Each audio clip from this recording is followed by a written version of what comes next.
Bona tarda a l'informatiu esportiu setmanal, on rebassem l'actualitat esportiva del municipi. Els hi parla Àlex Esports.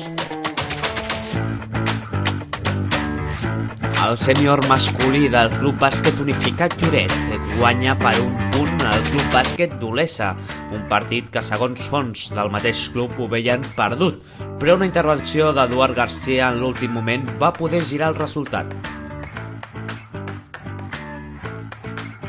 El cadet del Club Futbol Sala Lloret es declara campió en la Copa de Girona celebrada aquest cap de setmana a la ciutat esportiva de Blanes, en guanyar 1-4 al Girona. Aquestes eran las declaraciones del seu entrenador. Muy contento por los chavales porque ya es el segundo año que estamos en la final. El año pasado con el infantil y este año con el cadete. El año pasado nos quedamos en los penaltis y no pudo ser, y este año pues más que nada por los chavales y por los que vienen a la grada, por todo el público y toda la gente que viene a Lloret a animarnos, pues muy contento. També qui ha guanyat ha sigut l'infantil del Club Lloret Esportiu Futbol Sala, guanyant un 7-4 al Sant Julià.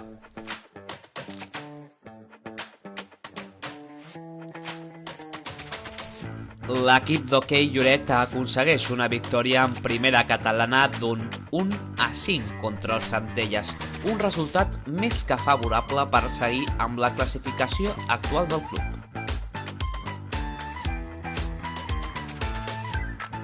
Joel Arredondo, Maria Gallard i Dimana Sebalinova han participat als entrenaments de tanificació de la Federació Catalana de Natació, com uns dels millors atletes de la província de Girona i Osona.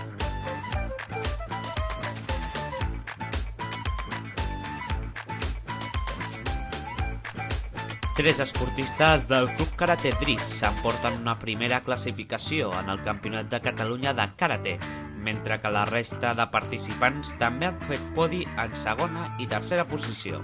I ara parlem de la lloretenca Mireia Hernández, que s'ha declarat subcampiona del món de natació sincronitzada. Tot un èxit per l'esportista vilatana, ja que destaca que la prova no va estar del tot fàcil. Qui també ha quedat en podi en aquest cas ha sigut la lloretenca Ona Blasco, classificada en tercera posició en el Campionat d'Espanya absolut d'esquash. El seu pare, Xavi Blasco, comenta que és la primera vegada que ha aconseguit quedar en podi en un campionat absolut.